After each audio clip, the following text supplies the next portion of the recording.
G'day guys, you're back with MiracleMAX. What's in the workshop today? It's a Toyota Echo 2000 model with a 1.3 litre engine in it, manual transmission. What's wrong with the beast? Well, it's got hesitation under acceleration. Well, what's the problem? Let's check it out.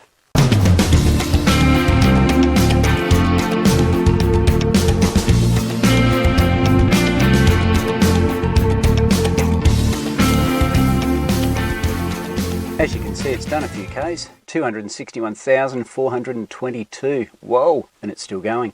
I'm running a bit behind today, so it'll just be a brief video. I know it looks like a bit of a mess under there, but just to give you an idea of some of the testing that I've done so far.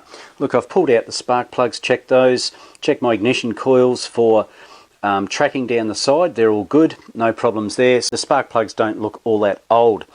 Air filter was really new, excellent condition.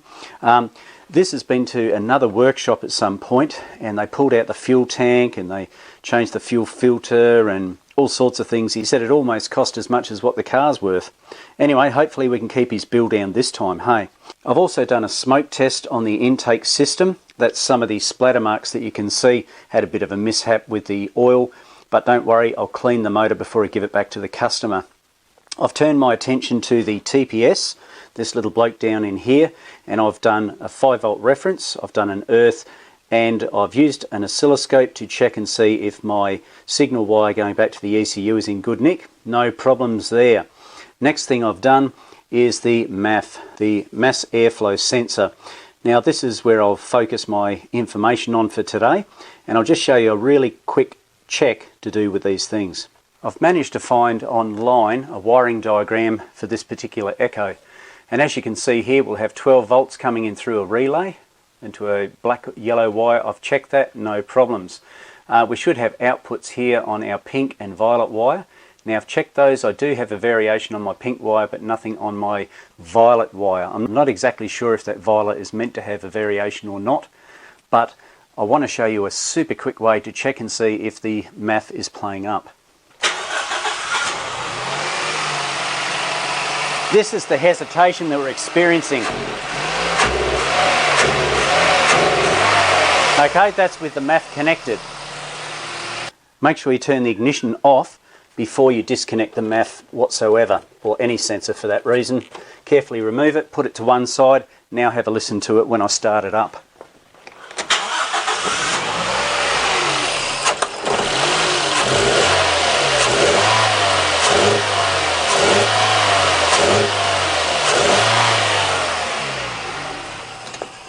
Okay, hesitation was gone. That's not a total definitive, but it's certainly pointing it in the correct direction. If I get this job and put the new MAF on, I'll show you the results. So we're back here again with the little Toyota Echo. The customer has given me the authority to go ahead with the repair. And I've managed to pick up a genuine Toyota part at a reasonable price. First of all though, I'm going to stick on the G-scan, have a look at what the MAF is reading before the repair and also after the repair, before we do any road test or anything like that. Then I might have a really close look at what the MAF is like, the old one that is. At the moment you can see I've got the air intake temperature sensor hooked up, reading about 10 degrees. I would expect it to be reading more than that because the engine's actually hot, and of course there's all the heat soak from the engine itself, so 10 degrees seems a little bit low. 3 grams per second at idle, that's actually quite good. But we're not complaining about what happens at idle, it's under acceleration. So we should see a massive spike under hard acceleration. Let's have a look at this. And it does go up a little bit.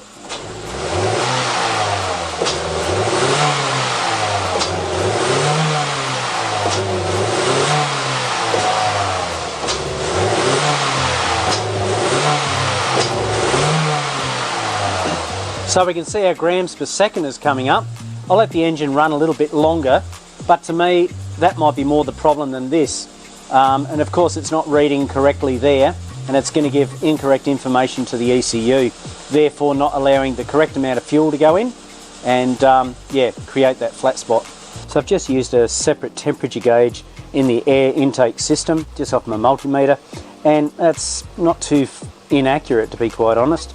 It's a little bit cold here today, but as I've allowed the engine to warm up, have a look at what the grams per second does under really hard acceleration now that it's a lot warmer.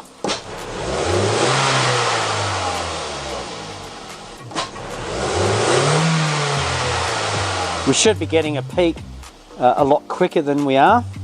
So it could be just because of dirt, etc. on the resistors, on the mass airflow itself. So we'll have a look at that now. We'll pull it out and have a look at it. To test the temperature sensor in here, I just had this switched over to temperature.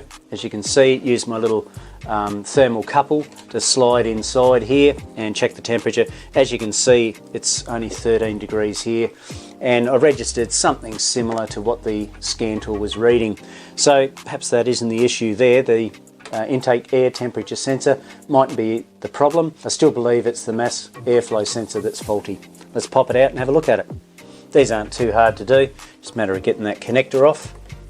Wiggle, wiggle, wiggle. And 2 screws hold it in place.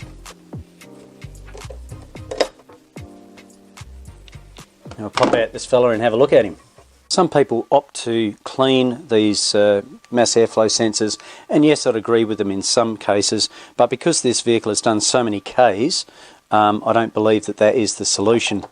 Now, over here, if we have a look, I don't know if you can see it or not, you probably can't, but my big light is in the road, that's a problem. El problemo. Can you see those little resistors inside there? They're the fellas that get dirty, and then they give an inaccurate reading to the ECU.